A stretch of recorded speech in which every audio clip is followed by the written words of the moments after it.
Let's talk about the upcoming record then, Lions. You've said about previous records that they've all been very much concept albums.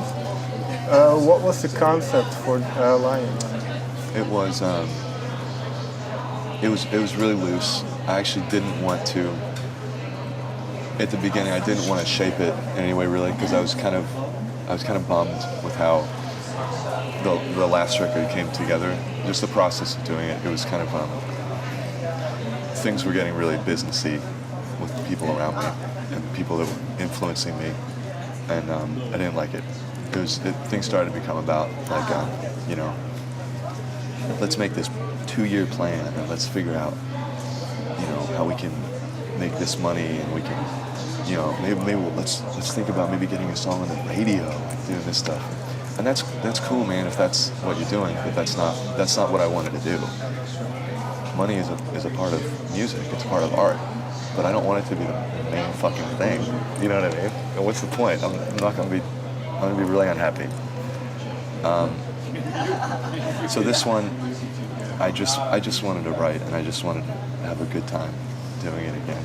Not fun, but like something rewarding, something I would be really happy to play and listen to. And the spark when I felt like writing again, it was actually when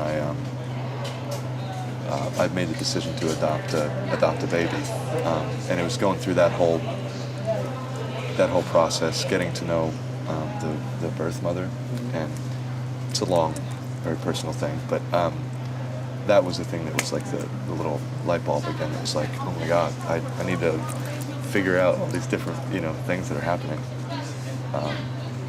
But nothing was forced, So all the songs ended up sort of being surrounding that, a lot of those feelings that were happening at the time. But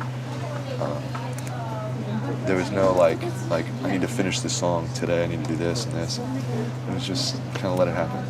Well, I've read somewhere that you said about this album that it's the most personal record you feel the most connected with, but at the same time, it's not as much about yourself as previous ones. Yeah. It doesn't make sense, does it? I don't know what I. Well, can you explain?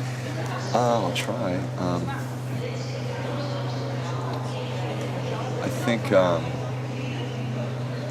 I think I was able to access some really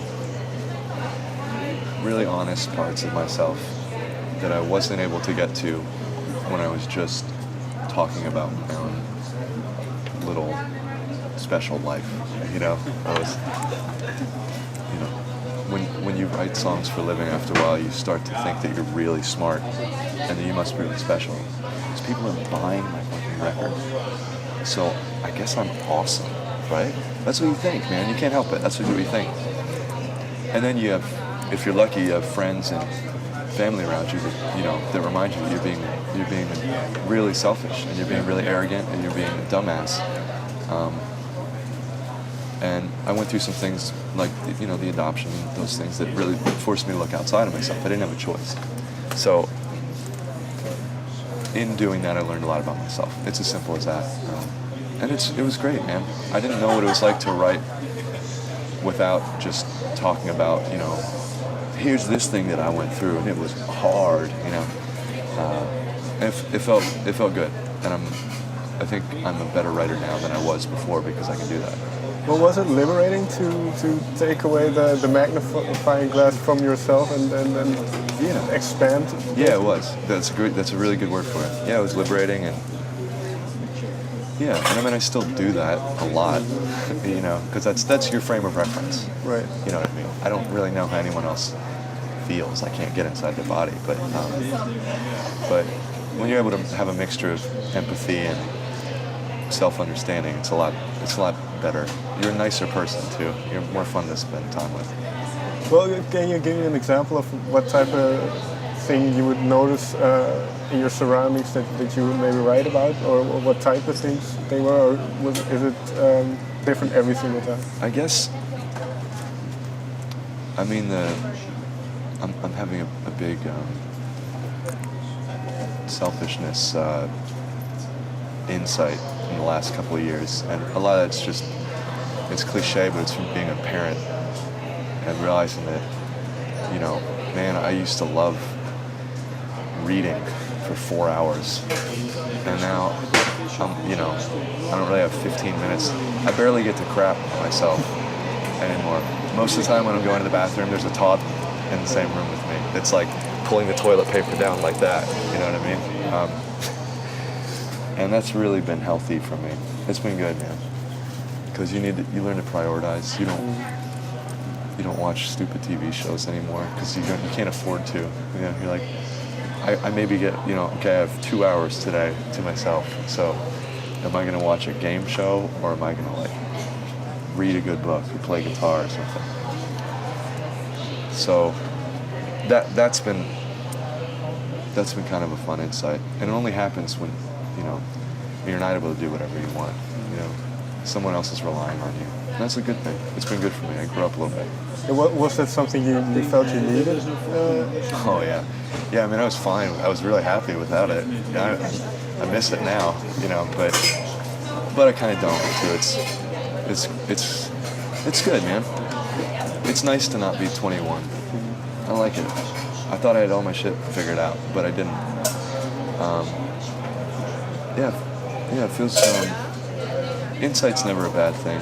You know, it's hard sometimes, but yeah, I needed it. I totally needed it. Yeah, by nature, I'm a very selfish person. The title "Lions" is from the song Lions. When did you decide to take Lions as the title for the album? That one came to me before I'd written anything, and I didn't know why. It was just this word, this image, this in my head.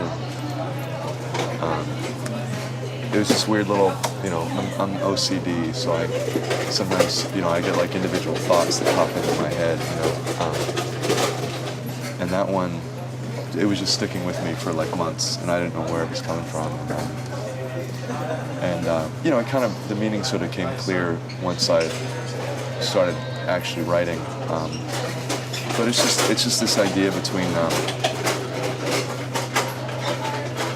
you know, something very noble and very beautiful, but something that's super awful and dangerous and deadly. You know, it felt like that was like a lot of the things and the people around me and me.